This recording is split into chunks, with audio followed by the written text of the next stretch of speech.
नमस्कार। आगे बढ़ते हैं और पाठ संख्या 419 और अब बात होगी धनु लग्न में गुरु की।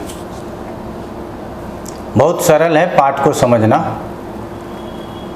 मुश्किल है तो क्रम से इसको देखना, और यदि क्रम से देख लिए तो बहुत आसान हो जाएगा कि आप ज्योतिष सीख पाएंगे। अब पाठ संख्या के ऊपर नहीं जाना है कि कितना अधिक पाठ हो रहा है। पाठ 5000 भी हो जाए तो उससे अंतर नहीं पड़ता, लेकिन आपको ज्ञान कितना प्राप्त हो रहा है ये समझने की ज़रूरत है। और साथ में हम ये भी कहेंगे कि अभी तक तो सामर्थ्य में है कि आपके जितने भी मेल और आते हैं और कमेंट आते हैं उसका मैं जवाब दे सकता हूँ। आगे भी कोशिश रहेगा, जब तक समय रहेगा, जब तक आप लोगों को जवाब देता रहूँगा। आप लोग भी उसी तरह से कहीं भी कोई भी कन्फ्यूज़न हो जाए, ज्योतिष एजुकेशन से संबंधित जो हम बता रहे हैं उससे संबंधित, तो कभी भी मेल कर सकते हैं। और यदि अपना भविष्य पूछना है या फिर ज्योतिष पढ़ना है तो उसके लिए ऑफिस का नंबर आपके स्क्रीन पे चलता है, आप उस पर कांटेक्ट कर लेंगे। चलिए आगे बढ़ें और धनु लग्न में गुरु को समझने का प्रयास करते हैं। तो गुरु कहाँ पहले ही भाव में स्थित है। आगे कभी केंद्राधिपत्य दोष भी पढ़ा लेंगे आप लोगों को। तत्काल गुरु पहले भाव में स्थित है और यहाँ केंद्राधिपत्य दोष न लगाते हुए सामान्य ज्ञान हम लोग प्राप्त कर लेते हैं। तो कहते हैं ना, लग्नम लग्नेश संयुक्तम तस्य जन्मनि जायते यस्य जातस्य गेहम तो लक्ष्मी ने विमुंचति। शायद कई बार बोल चुके होंगे, आपको भी याद हो गया हो कि लग्न में ही लग्नेश यदि बैठा हो तो ऐसे जातक के जीवन से कभी लक्ष्मी विदा नहीं होती, तो जातक धनवान हो सकते हैं। यह अग्नि तत्व का लग्न होने के बाद भी गुरु यदि लग्न में है तो क्रोध के ऊपर लगाम रहेगा। क्रोध करेंगे लेकिन वो क्रोध अनुशासित होगा। तो सबसे पहले यही समझना है कि क्रोध तो होगा लेकिन अनुशासन में होगा। अब लग्न में गुरु स्थित है तो कहा जाता है कि 1.25 लाख दोषों का हनन हो जाता है, क्योंकि लग्न में बैठ कर के गुरु 3 स्थान को देख पाता है, पंचम को, सप्तम को और नवम को। वर्तमान समय में जैसे ही 10वें स्थान में परेशानी होती है तो ये 3 ही स्थान ऐसा है जो उसको सपोर्ट कर सकता है। वो है संतान, वो है जीवन साथी और तीसरा है भाग्य। कि कर्म में यदि कुछ ऊपर नीचे हुआ तो संतान सपोर्ट करेगा, जीवन साथी का सपोर्ट मिल जाए और भाग्य का सपोर्ट मिल जाए तो जीवन सरल हो जाता है, और यदि इसका सपोर्ट नहीं मिला तो बड़ा मुश्किल हो जाता है। तो जब लग्न में बैठ करके गुरु पंचम को देखेगा तो आपको विद्वान भी बनाएगा। हायर एजुकेशन आप लेंगे, आप एक नहीं कई प्रकार के विद्याओं को सीखेंगे। सप्तम के ऊपर दृष्टि है तो यात्रा भी लंबी होगी, दाम्पत्य सुख भी प्राप्त होगा। यदि व्यवसाय में पार्टनर रखना चाहते हैं तो वो पार्टनर से भी आपको लाभ प्राप्त होगा। बहुत सारा प्रश्न आता है कि पार्टनरशिप करना चाहिए या नहीं करना चाहिए, तो ऐसे स्थिति में पार्टनरशिप करना चाहिए ऐसा कहना होगा। अब यहाँ से 9वें स्थान के ऊपर दृष्टि जाती है तो हम कहेंगे कि पिता के साथ आपके संबंध अच्छे होंगे, धर्मानुकूल आचरण होगा, अर्थात अनुशासित आचरण होगा। चलिए ये सब चीज़ तो हम लोगों को पता है, जानते रहते हैं, लेकिन हम हमेशा कहते हैं कि कभी भी किसी ग्रह के विषय में यदि जानना हो तो उसके लिए क्या क्या आधार होना चाहिए ये समझ लीजिए। तो हमको आज जानना है गुरु के विषय में, और जानना किस लग्न में है तो धनु लग्न में। तो सबसे पहले गुरु एक शुभ ग्रह है और इसके सभी कारकत्वों को हमको याद रखना है। नंबर 2 कि इसके कारकत्व जो भी हैं उसको, जो नैसर्गिक है उस कारकत्वों को याद रखना है। नंबर 3 में इस बात का ध्यान रखना है कि काल पुरुष में स्वामित्व कहाँ का प्राप्त हो गया इसको। और एक बातों का ध्यान रखना है काल पुरुष में ही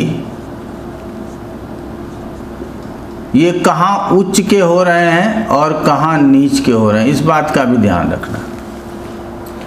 इतना सब जानने के बाद तब तात्कालिक रूप में स्वामित्व को जानना है कि किस भाव का स्वामित्व यहाँ गुरु रखता है, और सबसे अंत में जानना है स्थिति को कि किस भाव में स्थित है। हम बता तो स्थिति के अनुसार रहे हैं, लेकिन जब तक इन पांचों को नहीं समझेंगे तो हम स्थिति के अनुसार कुछ नहीं समझ पाएंगे, और अंत में जहाँ बैठेगा तो दृष्टि पहले ही स्पष्ट हो जाएगा, तो दृष्टि से भी हम लोगों को बहुत कुछ समझ में आएगा। इतने बातों का ध्यान रख लेंगे तो कोई भी पत्रिका ऐसा नहीं जो पढ़ने में सरल ना हो जाए। अब गुरु लग्न में बैठा है, शुभ ग्रह है तो अच्छा करेगा, लेकिन कहा जाता है कि गुरु जहाँ स्थित होता है उस भाव की हानि भी करता है, तो यहाँ थोड़े सतर्कता की ज़रूरत होगी। लेकिन हम कहेंगे कि जातक शारीरिक रूप से सुदृढ़ होगा, चूँकि ये मीन लग्न नहीं है, धनु लग्न है, इसीलिए हम यहाँ फैट होगा ऐसा बहुत नहीं कहेंगे, लेकिन हेल्दी जातक होगा, लीन एंड थीन नहीं हो सकता। पांचवें स्थान के ऊपर दृष्टि होने से प्रेम करने वाला, अर्थात सिर्फ मेल फीमेल वाला प्रेम नहीं, ऐसा जातक किसी के साथ भी प्रेम पूर्वक रहने वाला होगा, एजुकेशन प्राप्त करेगा ही। दाम्पत्य सुख के विषय में मैंने बता ही दिया, और नवम स्थान के ऊपर दृष्टि है तो भाग्य का भी साथ मिलेगा। इसीलिए कहा जाता है कि लग्न में ही यदि स्थित हो तो 1.25 लाख दोषों का हनन करता है। चलिए, अब यहाँ पे काल पुरुष के अनुसार ये कौन भाग्येश है, कहाँ है, लग्न में है, द्वादशेश है, लग्न में है। काल पुरुष के अनुसार क्या होता है कि ये 9वें और 12वें का स्वामी होता है, तो 12वें का स्वामी है और गुरु है, इसीलिए स्वास्थ्य के ऊपर थोड़ा बहुत ध्यान दे करके हम लोगों को चलना है, अपने राशि का है उसके बावजूद भी। चलिए आगे बढ़ लेते हैं कि गुरु यदि अब दूसरे स्थान में है तो क्या रिजल्ट होगा।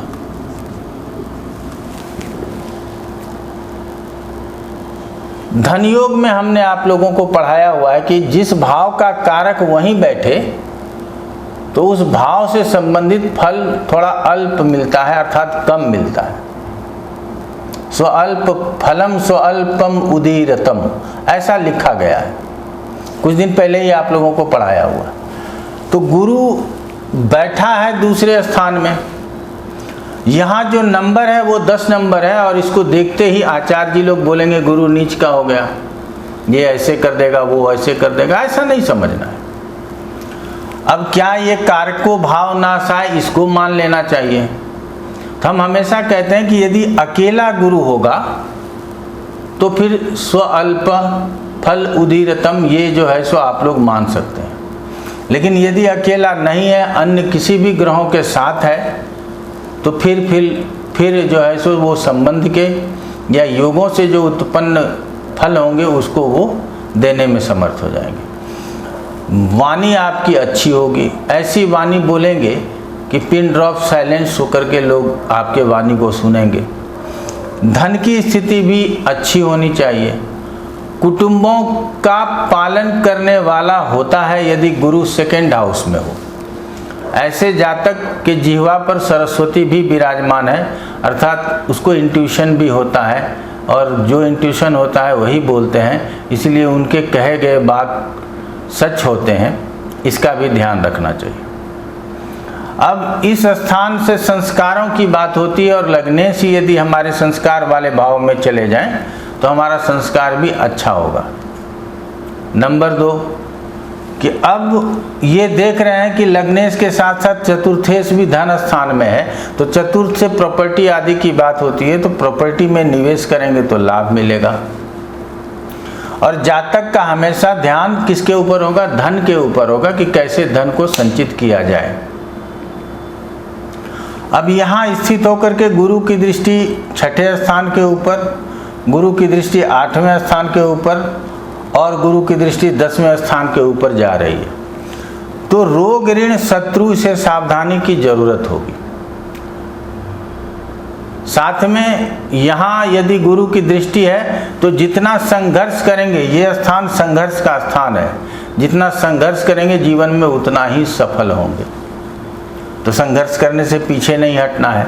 गुरु की दृष्टि यदि आयु स्थान के ऊपर है तो आयु की वृद्धि होगी, और गुरु अष्टम को देख रहा है। ये गुप्त ज्ञान, गुप्त कला का भी स्थान कहा जाता है, इसीलिए ऑकल्ट साइंस में भी आपका मन लगा रहेगा, शोध के कार्यों में आपका मन लगा रहेगा। और गुरु यदि दशम स्थान को दृष्टि दे रहा है तो शुभ ग्रह है, और सबसे अधिक शुभ कहा गया गुरु को, और उसकी दृष्टि है तो दशम स्थान को भी शुभता प्राप्त होगी। कार्य क्षेत्र में परेशानी नहीं होगी, कार्य में हमेशा आप आगे रहेंगे, सहकर्मियों के साथ भी आपका व्यवहार उत्तम रहेगा और उन्नति को प्राप्त करेंगे। तो ये हो गया गुरु यदि दूसरे स्थान में हो तो क्या फल करेगा। दूसरे स्थान में है तो अब हम भाग्येश धन स्थान में है, द्वादशेश धन स्थान में है, चतुर्थेश धन स्थान में है, लग्नेश धन स्थान में है।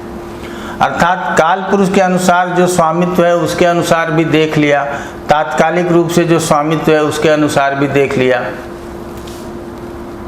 जब इतना हम देख लेंगे, जहाँ स्थित है वहाँ का फल करेगा, और जहाँ देख रहा है वहाँ का फल करेगा। कब? जब गुरु की दशा आएगी। अब गुरु यदि तीसरे स्थान में हो तो क्या फल होगा। जो पढ़ा देते हैं उस पर टिक लगा देते हैं और आगे बढ़ जाते हैं। लग्नेश होकर के गुरु तीसरे स्थान में गया है तो पराक्रम होगा। जातक पराक्रमी होंगे, इसमें कहीं कोई दो राय नहीं है। अपने जीवन में अपने बाहुबल से तरक्की करेंगे, इसमें कोई परेशानी नहीं है। छोटे भाई बहनों का प्यार मिलेगा, इसमें भी कोई परेशानी नहीं है। नौकर चाकर घर में होंगे क्योंकि ये गुरु हैं। अब भाग्येश होकर के तीसरे स्थान में है तो भाग्य की भी वृद्धि होगी। द्वादशेश होकर के तीसरे स्थान में है तो यहाँ से जब द्वादश की बात करेंगे तब थोड़े हानि की बात हो जाएगी। और गुरु तीसरे स्थान में है, गुरु एक शुभ ग्रह है और ये अशुभ स्थान में है, तो निश्चित रूप से गुरु का जो नैसर्गिक कारकत्व है उसमें आपको कमी महसूस होगा। अर्थात सब चीज़ होते हुए भी हो सकता है आनंद की प्राप्ति न हो। अन्य अशुभ ग्रहों का यदि प्रभाव गुरु के ऊपर हो जाए तो पुत्र संतान की प्राप्ति न हो। अन्य अशुभ ग्रहों का प्रभाव यदि गुरु के ऊपर हो जाए तो हो सकता है कि स्त्री जातक की पत्रिका हो तो पति का पूर्ण सुख प्राप्त न हो। क्योंकि अशुभ स्थानों में शुभ ग्रह यदि जाते हैं तो अपने स्वाभाविक गुणों की हानि करते हैं, ऐसा मान करके चलना है। और तब लेकिन दृष्टियों से जो फल आना है उसको भी समझने का प्रयास करना है। दृष्टि में कोई दिक्कत नहीं होगी, कोई परेशानी नहीं होगी।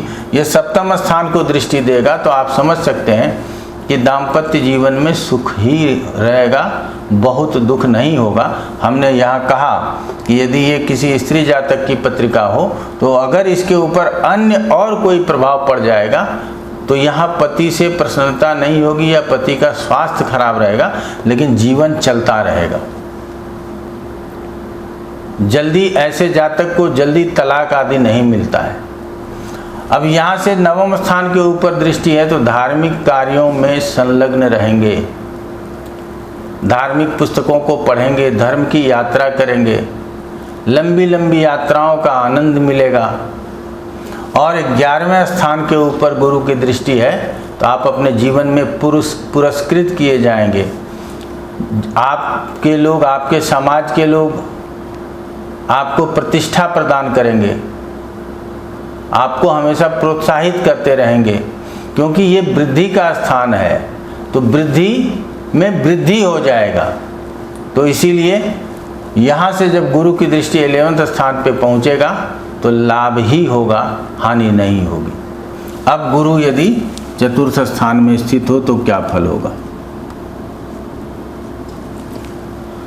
अब यहाँ ये देख लीजिए कि जैसे ही गुरु चतुर्थ स्थान में आया तो ये उच्च का होगा, ये हम लोग जान गए। इस बात को भी ध्यान रख सकते हैं, हमेशा जब याद आता है तो हम आप लोगों के लिए लिख देना चाहते हैं कि दिग्बली कहाँ होता है गुरु, ये पहले स्थानों में दिग्बली होता है, तो दिग्बल का भी ध्यान रख करके हम उत्तर देंगे तो और सटीक हो जाएगा। तो ये चतुर्थ स्थान में उच्च के कहे गए हैं, कहाँ, काल पुरुष में। यहाँ स्वराशि के हैं, और स्वराशि के यदि चतुर्थ स्थान में है तो माता का सुख होगा, मातृभूमि का भी सुख होगा।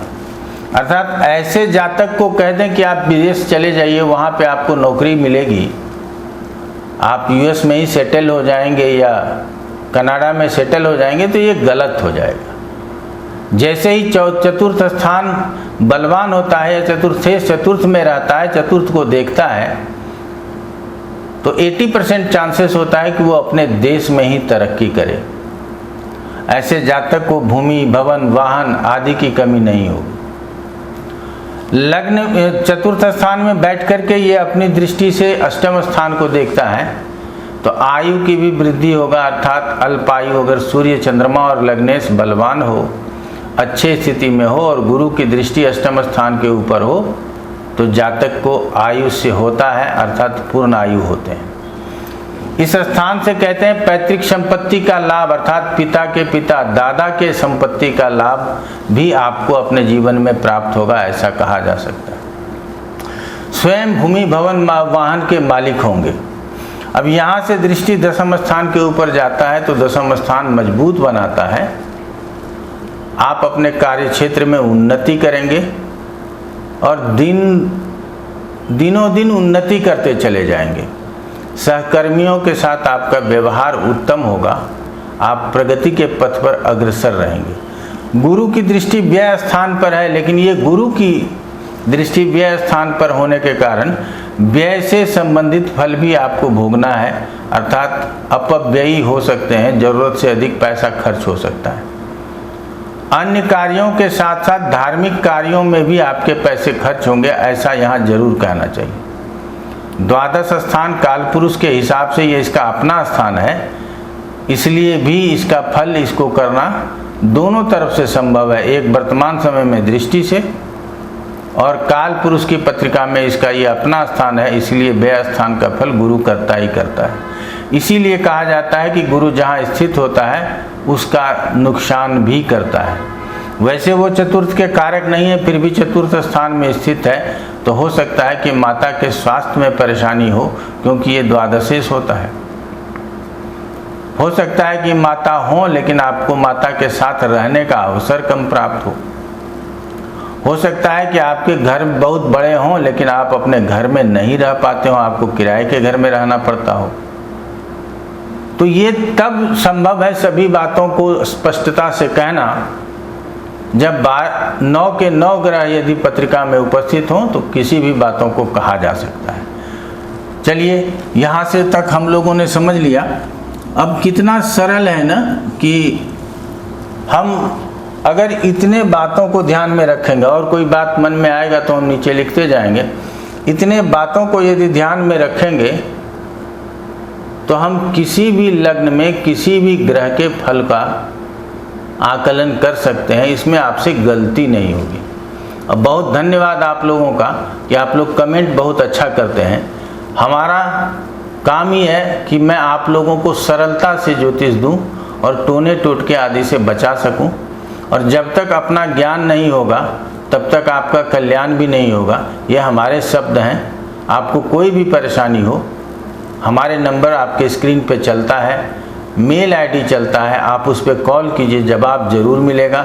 मेल भी करेंगे तो मेल का 100% जवाब देते हैं। आप लोग ये भी जरूर, जो मेल करते हैं उनको पता है, एक एक दिन में कई लोग 10-10 मेल कर देते हैं। हमारा प्रयास होता है कि 10 का जवाब दें, लेकिन उनसे निवेदन भी करेंगे कि इतने मेल प्लीज़ न किया करें, और लोग जो और जिज्ञासु हैं उनको कम समय मिल पाएगा। इसीलिए 1-2 मेल काफ़ी है यदि आपको कहीं समस्या आ रही है तो। आज इतना ही। आप लोगों का बहुत बहुत धन्यवाद।